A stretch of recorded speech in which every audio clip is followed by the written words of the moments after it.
1절과 2절로 그렇게 구성이 되어 있습니다. 그 기준이 뭐냐면 5절에도 보면 후렴구처럼 하나님이여 주는 하늘 위에 높이 들리시며 주의 영광이 온 세계 위에 높아지기를 원하나이다. 이렇게 하나님 앞에 찬양을 드리고, 또 11절에도 보면 똑같은 말씀으로 하나님을 찬양하는 그런 구성으로 되어 있습니다. 그래서 1절부터 5절까지가 1절, 그리고 6절부터 11절까지가 2절, 이렇게 이해를 하면 아마 그 의미를 쉽게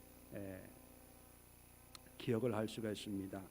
자, 그런데 오늘 저는 6절로 11절을 중심으로 해서 말씀을 통해서 오늘 함께 은혜를 나누려고 하는데, 그래서 설교의 제목을요 2절을 부를 수 있는 영성, 이렇게 설교 제목을 한번 지어봤습니다. 1절도 물론 은혜가 있습니다. 우리가 천천히 한번 살펴볼 텐데 1절만 불러서는 좀 뭔가 부족한 감이 있는 것 같아요. 정말 영적인 삶, 은혜의 삶, 또 하나님과 동행하려고 몸부림치는 그런 그리스도인들은 물론 1절도 필요합니다. 그러나 2절을 부를 수 있는 그런 믿음과 영성이 돼야 된다는 것입니다. 그럼 1절과 2절은 어떤 의미냐 찾아봐야 되겠죠. 먼저 타이틀을 보면 다윗의 믹담시, 인도자를 따라 알다스엣에 맞춘 노래, 믹담, 알다스엣, 이거는 그렇게 중요하지 않습니다. 왜냐하면 몰라요. 음악적인 그런 용어와 어떤 그런 환경이 아닐까, 그냥 추측만 하는 거지요.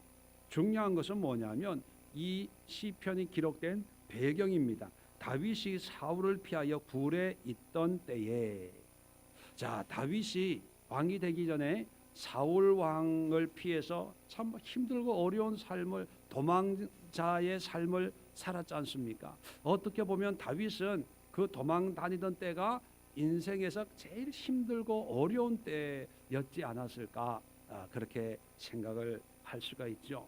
자, 인생의 밑바닥에 어느 날 갑자기 왕궁 생활을 하고 백성들로부터 칭찬과 인정을 받았는데 하루아침에 광야에 이름도 없는 굴에 자기의 생명을 의탁해야 되는 그런 지경에 처해 있습니다. 얼마나 낙심이 되겠습니까? 자, 그래서 1절에 보니까 하나님이여 내게 은혜를 베푸소서, 내게 은혜를 베푸소서, 내 영혼이 주께 피하되 주의 날개 그늘 아래서 이 재앙들이 지나가기까지 피하리이다. 이걸 재앙이라 그래요. 얼마나 힘들었으면 주님의 날개 밑에 내가 피해서 이 재앙이, 이 문제가 속히 지나가기를 원합니다. 이 문제 앞에 정말 두렵고 떨리는 그런 마음으로 주님 앞에 기도하는 거죠. 2절에 보니까 내가 지존하신 하나님께 부르짖으며 곧 나를 위하여 모든 것을 이루시는 하나님께로다. 뭡니까? 하나님께 내가 부르짖는다는 것. 자, 이 부르짖음의 모양은 어떤 걸까요? 절박함, 그죠? 내일은 어디로 가야 됩니까? 또 무엇을 먹을 수 있습니까? 언제 마실 수 있습니까? 내 인생에는 언제 하늘의 밝은 빛을 맛볼 수가 있습니까? 언제까지? 하면서 이 문제를 해결해 주세요. 한 나라의 왕이 나를 죽이려고 오는데 어디에 피하겠어요? 우리는 도망자, 현상 수배범이 아니어서 이 고백을 우리 마음 이 뼛속 깊이 느낄 수는 없지만 도망자들은 그렇대요. 다 경찰 같고 다 나를 신고할 것 같고 저 사람이 나를 또 신고하는 게 아닌가, 막 두려움으로. 다윗이 그런 거죠. 3절에 보니까 그가 하늘에서 보내사 나를 삼키는 자의 비방에서 나를 구원하실지라. 하나님께서 나를 삼키는 자의 비방 사울로부터 구원해 줄 줄로 믿습니다. 이런 고백을 하는 거예요. 하나님이 그의 인자와 진리를 보내시리로다. 하나님께서 이 환난 가운데 있는 나를 구원해 주실 것이다. 구원해 주세요. 이런 고백을 하고 있죠. 4절에 내 영혼이 사자들 가운데 살며, 사자라고 하는 것은 짐승 사자를 얘기하는 거예요. 왕의 신부는 꿈은 사자가 아니라 내 영혼이 사자들 다 막 움켜 막 잡아먹으려고 하는 맹수들 사이에 내가 살고 있다는 거예요. 또 내가 불사른 자 중에 누웠으니 곧 사람의 아들들 중에라. 그들의 이는 창과 화살이요 그들의 혀는 날카로운 칼 같도다. 그러니까 가시방석 속에 원수들 한가운데 속에 내가 있으니까 하나님 나를 구원해 주세요. 도와주세요. 인자와 긍휼을 베풀어 주세요. 부르짖는 것. 이 문제가 지나갈 때까지 하나님의 날개 아래 거하겠습니다. 그런 고백을 하는 거죠. 자, 이런 기도의 모습을 보면 우리도 문제가 있으면 기도의 제목을 가지고 하나님 앞에 나와서 기도하죠. 하나님, 이 문제를 꼭 해결해 주세요. 도와주세요. 나를 구원해 주세요. 내가 믿는 그 만왕의 왕이신 하나님, 지존하신 하나님께서 그 능하신 손길로 이 문제를 해결해 주세요. 간절히 기도하고 부르짖으며 기도하고 철회하며 기도하고 하나님의 은혜를 사모합니다. 자, 우리는 문제가 생기면 이런 마음으로 기도하고, 그래서 은혜가 임해서 문제가 해결되면 또 감사하고 즐거워하고 기쁨을 또 나누기도 하지요. 그런데 1절도 믿음의 한 모습이지요. 자, 근데 2절을 한번 볼까요?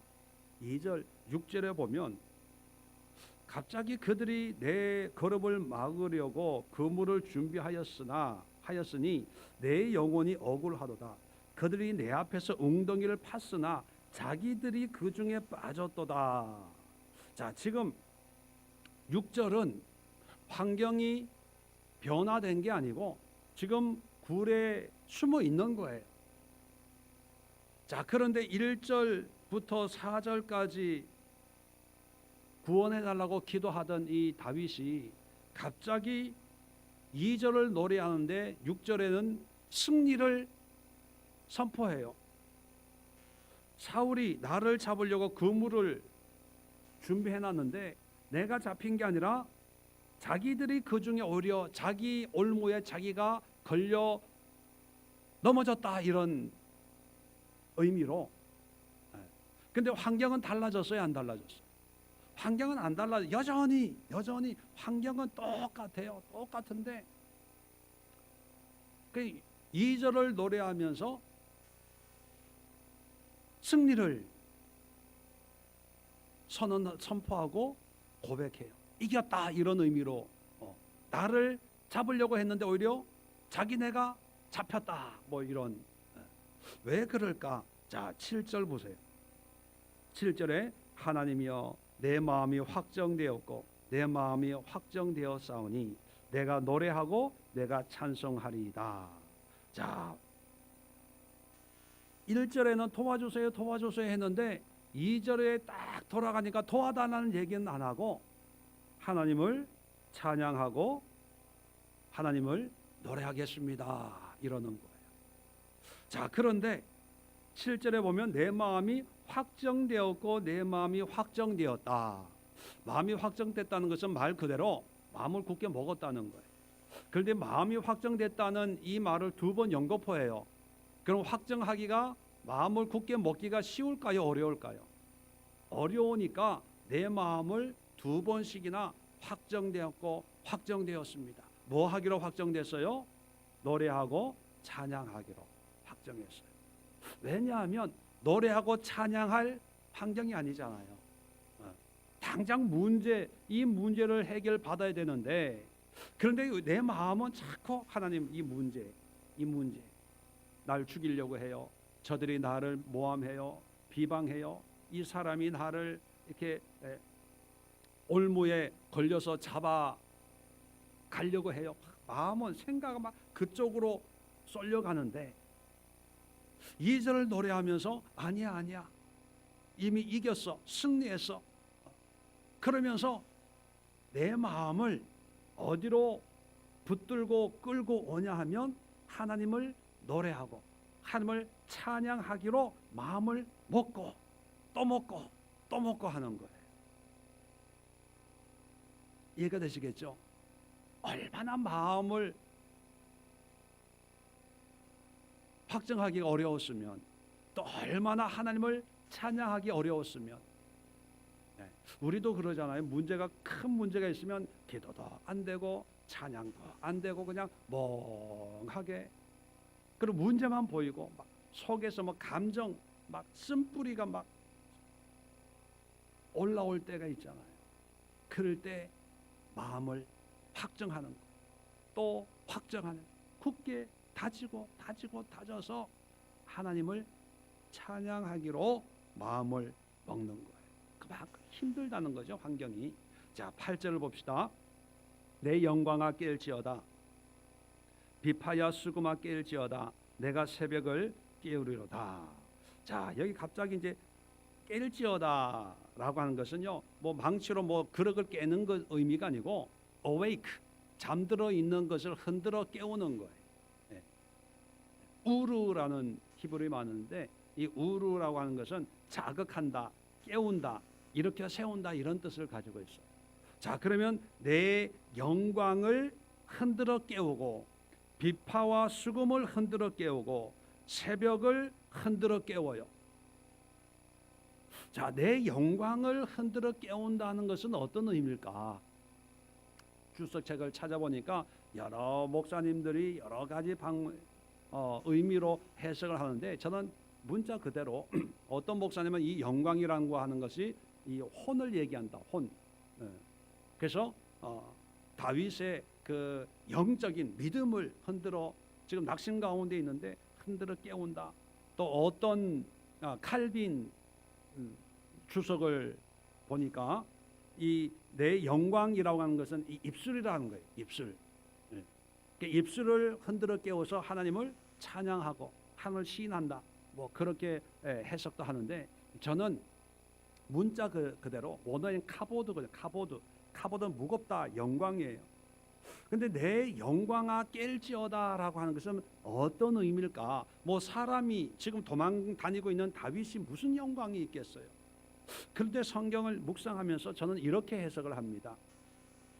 다윗에게 있는 영광이라고 하는 것은 하나님 앞에서의 다윗의 모습, 다시 말하면 하나님 앞에서의 다윗이 가지고 있는 정체성, 존재감, 이것이 다윗의 영광이 아닐까. 여러분, 우리는 뭐 세상에서는 인정을 받을 수 있는 그런 대단한 인물들이 아니지만 예수 그리스도 앞에 우리의 존재감, 우리의 정체성은 뭐예요? 하나님의 자녀, 하나님의 백성, 그죠? 하나님의 상속자, 하나님의 나라를 이어받을 하나님의 권속들입니다. 이것이 우리의 영광이에요. 자, 그런데 이 영광이 문제가 있으면, 문제 속에 들어가면 이걸 기억해요, 못해요? 못해요. 살기 바빠요. 살기 바빠. 그러면서 또 원망도 하고 불평도 하고, 인생이 왜 이렇게 힘드냐, 되는 게 없다, 뭐 어렵다, 힘들다, 원망 불평하면서 하나님이 우리에게 주신 그 영광스러운 직분이나 영광스러운 신분이나 영광스러운 정체성은 잃어버리고 문제 속에 보여지는 현실만 볼 때 영광은 현실과 전혀 상관이 없게 되는 거죠. 자, 다윗도 마찬가지였지 않았을까 생각을 합니다. 기름을 부었어요. 사무엘을 통해서. 기름은 아무한테나 붓는 게 아니거든요. 그리고 하나님을 찬양하고 체험하고 하나님의 은혜로 전쟁에서 이기는 골리앗도 때려 눕히는 그런 은혜를 경험하면서 역시 하나님은 나의 하나님이야, 뭐 그런 생각을 가졌었는데, 문제 앞에 사울이 자기를 죽인다고 하는 그 어렵고 힘든 무시무시한 상황 속에 그런 생각이 온데간데 없어진 거예요. 자, 그럴 때 이제 굴에서 2절을 노래하면서 마음을 확정하고 하나님을 노래하고 찬양하기로 마음을 먹고 나서 내 영광아 깨어나라는 거예요. 잠자고 있던, 잊혀졌던 내 영광, 나는 하나님의 아들이야. 하나님이 나에게 기름을 부은 사람이야. 낙심하지 마. 너는 보통 사람이 아니야. 하나님의 기름 부음 받은 자야.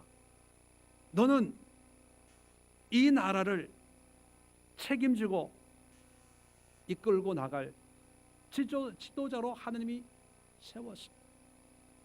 하나님 앞에 정체성을 회복하는 거예요.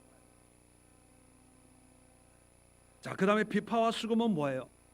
비파와 수금은 폼으로 있는 게 아니라, 그냥 장식품으로 있는 것이 아니라, 그냥 들고 다니는 그냥 악기만이 아니라, 비파와 수금을 흔들어서 깨운다는 것은 어떤 표현입니까? 이 악기를 연주하겠다는 거예요. 연주해서 뭘 하겠다고요? 하나님을 찬양하고 노래하겠다는 거죠. 꼭 비파와 수금으로 하나님을 노래해야만 되는 것이 아니라, 주변에 있는 모든 도구들 다 그걸 이용해서, 그걸 사용해서, 글 쓰는 사람에게는 패나 낄지어다. 그 펜을 통해서 하나님을 찬양하고 하나님을 노래하고 하나님에 대해서 사람들에게 전하는 그런, 어떤 사람들은 뭐 일하는 그런 노동으로 노동하 깰지어다. 그래서 열심히 하나님의 일을 봉사하고 하는 그런 의미를 담고 있다는 거죠. 그 다음에 내가 새벽을 깨우리로다. 많이 들어봤죠, 옛날에. 네, 새벽기도, 뭐 예수님도 새벽기도 하셨고, 모두 새벽에 일어났고, 새벽에 일어났고. 만약에 그 모든 것이 새벽에 일어났는데 안 한다면 천국에는 한국 분들만 있을 거예요. 네. 여기서 새벽은 새벽기도 하라는 의미가 아닙니다. 이 말씀은 김진홍 목사님이 내가 새벽을 깨우리로다 하는 간증 책 제목이거든요. 여기서 새벽은 뭐냐 하면, 이제 어둠이 밝아지는 어떤 그 경계선이 새벽 아닙니까? 어둠이라고 하는 것은 인생의 공고함을 상징하는 거고, 낯이라고 하는 것은 빛이 있는, 하나님의 은혜가 있는 믿음의 어떤 모습이라고 생각을 할 때, 새벽은 어둠이 문제가 지나가고 이제 하나님의 약속과 하나님의 은혜의 때가 다가올 때, 이 새벽, 정말 긴가민가 하는 이 왔다 갔다 하는 이런 중간지대를, 중간적인 상태를 내가 흔들어 깨워서 빨리 이 새벽을 보내고 대망의 아침을 내가 맞이하겠다. 그게 소망을, 희망을 얘기하는 거예요. 이해가 되세요? 네. 다시 말하면 내가 잊고 있었다는 거죠. 모르고 있었다는 거죠. 왜? 현실 문제에 매여가지고. 그런데 문제 앞에서 다시 한번 흔들어서 내 이 잠자고 있는 나의 영적 지각을 흔들어 깨워보니까 나는 보통 사람이 아니라는 거죠. 하나님의 자녀고 하나님의 기름 부음 받았고, 그리고 내 손에 비파와 수금이 있으면 이건 폼으로 가지고 있는 것이 아니라 이것까지도 하나님을 노래하고 하나님을 찬양하는 그런 도구로 쓰기 위해서 내가 가지고 있었는데, 지금까지 이 비파와 수금 가지고 길에서 버스킹 해가지고 하루하루 돈 벌어 먹으려고 생계로 내가 생각을 했었더라는 거예요. 이 직장 생활도 먹고 살기 위해서 생계로 생각을 했는데 아니더라는 거예요. 이 직장을 통해서 하나님 영광을 드러내고 전도하고 복음을 위해서 내가 이 직장에 있었는데 내가 그걸 모르고 있었다. 이제 깨어나야 돼. Awake, wake up. 깨어나야 되겠다는. 자, 그 다음에 9절에 주여 내가 만민 중에 주께 감사하오며 문 나라 중에 주를 찬송하리이다. 아니 지금 감사하고 찬송할 상황이 아니잖아요. 그런데 마음을 확정했기 때문에 이제 주님 앞에 하나님 앞에 감사하는 거예요. 아니 보통 감사는 문제가 해결돼야 감사하는데 해결이 안 돼도 도망 다니면서 굴 속에 숨어 있는데도 이제 하나님을 감사하고 찬양하는 거예요. 그러면서 10절 11절 하나님을 높이는 거예요. 주의 인자는 커서 하늘에 미치고 주의 진리는 궁창에 일어나이다. 3절에 보면 하나님이 그의 인자와 진리를 보내시리로다. 인자와 진리를 보낼 거야 라고 기대를 했는데 10절에는 인자와 진리를 보내주세요 하는 것이 아니라 이미 인자와 진리가 어디에 있어요? 이미 임했다고 얘기하는 거예요. 인자는 커서 하늘에 미치고 하늘에 저 하늘에 주의 진리는 궁창에 일어나이다. 환경은 달라진 게 없는데 이 생각과 마음과 믿음이 달라진 거예요. 자, 그래서 11절에 또 후렴구 고백을 하죠. 자, 절 보세요. 절 보시고. 자, 지금까지 우리는 1절만 불러도 믿음 좋다고 그랬어요. 그죠? 문제 있으면 인간의 방법으로 안 하고 교회 와서 기도하는 거예요. 기도하는데 어떻게 해요? 간절히 부르짖어 기도하는 거예요. 주여 은혜를 주옵소서. 주여 이 문제를 해결해 주옵소서. 하나님은 나의 구원이십니다. 하나님은 나의 지존하신 하나님이십니다. 하나님은 능치 못할 일이 없으신 분이니까 이 문제를 해결해 주세요. 왜냐하면 내가 너무 억울해요. 믿음으로 살려고 애를 썼는데 뭐 이런 문제가 생겼고 저런 문제가 생겼고 하나님 이럴 수가 있습니까? 저럴 수가 있습니까? 뭐 이러면서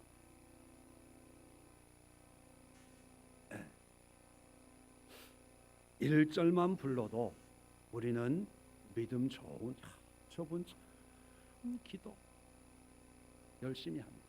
간절히 합니다. 그렇게 칭찬을 했죠. 그런데 여러분 물론 1절도 중요합니다. 그런데 우리가 성숙한 그리스도인으로 우리가 불러야 될 노래와 신앙의 모습과 어떤 영적인 신앙의 모습을 보면 1절도 불러야 되지만 1절로 끝나서는 안 되고 2절까지 넘어와야 돼요. 오늘 1절 부르러 오신 분들은 1절을 노래하세요. 문제를 기도하시고 그리고 2절이 있다는 사실을 잊지 마세요. 2절은요 승리를 선포하는 거예요. 하나님의 영광을 선포하는 거예요. 그러면 하나님의 이름으로 이겼으면 우리 눈에는 보이지 않고 내가 느낄 수도 없고 내가 지금 확인할 수도 없지만 이제 내 마음을 확정시켜야 됩니다. 끌고 와야 돼요. 뭐 하기로?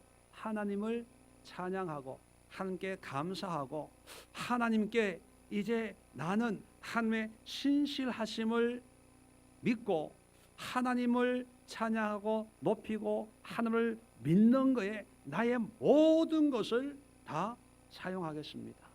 감사합니다. 모든 영광 받아 주옵소서. 이게 돼야 돼요.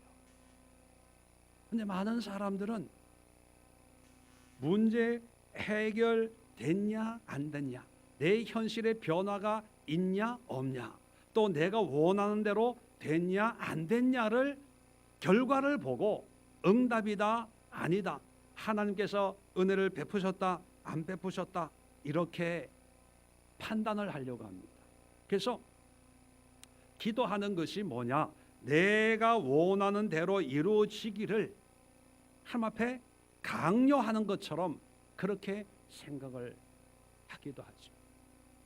여러분, 하나님이 원하시는 믿음의 모습은 환경이 변화되어서 감사하고 환경이 더 나아져서 축복이라고 여기고, 또 반대로 환경이 더 어려워져서 실패했다, 망했다, 이제는 죽었다, 그렇게 생각하는 신앙이 아니라 환경과는 상관없이 어떤 상황 여건 속에서도 하나님의 신실하심을 고백하고 그 하나님을 향해서 찬양하고 영광 돌려드리고 하나님의 인자하심을 고백하고 선포하는 그런 신앙, 그런 믿음을 우리에게 요구하고 있다는 것입니다. 다윗은 물론 나중에 결과적으로는 사울로부터 구원을 받았지만 지금 한 나라의 왕이 한 개인을 죽이려고 전국의 수배령을 내린 이런 정말로 어렵고 힘든 상황 속에 혼자 외롭게 광야 이런 모를 동굴에 숨어 있으면서도 그 속에서도 하나님을 찬양하고 감사하고 하나님의 영광을 고백했다면 오늘 이 밤 여러분 가정 나온 기도의 제목들 아마 있을 거예요. 그 여러분 삶의 문제들을 가지고 1절로 끝내지 마시고 1절의 기도가 2절로 넘어와서 하나님 감사합니다, 하나님의 은혜입니다, 이제 하나님 안에서 나의 영광을 깨뜨려서 깨우쳐서 내가 누구인가, 어떻게 살아야 될 것인가, 어떤 것을 하나님을 위해서 일을 이루어 드려야 될 것인가, 내가 다시 한번 마음을 확정하겠습니다. 마음에 새기겠습니다. 내가 가지고 있는 모든 것을 통해서 내 손에 비파와 수금은 없지만 내 손에 있는 시간과 건강과 나의 삶을 통해서 하나님을 노래하는 그런 삶으로 내 삶을 흔들어 깨우겠습니다. 지금은 힘들고 어렵지만 이 어둠 같은 시간들이 지나가고 하나님의 은혜의 날이 속히 올 수 있도록 모든 부정적이고 어둡고 비관적인 그런 생각들을 다 흔들어 깨우고 하나님의 거룩하고 온전하고 완전하심을 노래하며 찬양하겠습니다. 우리의 생각과 이런 것을 다시 한번 하나님을 향할 수 있도록 함께 집중할 수 있도록 그런 기도를 해야 되지 않을까 생각을 합니다. 그래서요, 결론적으로 한마디로 말씀을 요약을 하면 문제 해결은 환경에서 찾는 것이 아니라 상황에서 찾는 것이 아니라 어디에서 찾아요? 내 안에서 하나님과 나와의 관계에서 해결을 찾는다는 거예요. 그것이 2절입니다. 1절은 환경에서 환경을 가지고 기도하는 거였다면 오늘 우리가 2절까지 하나님 앞에 나아갈 수 있도록 여러분의 기도를 가지고 하나님 앞에 함께 기도하는 시간 갖도록 하겠습니다.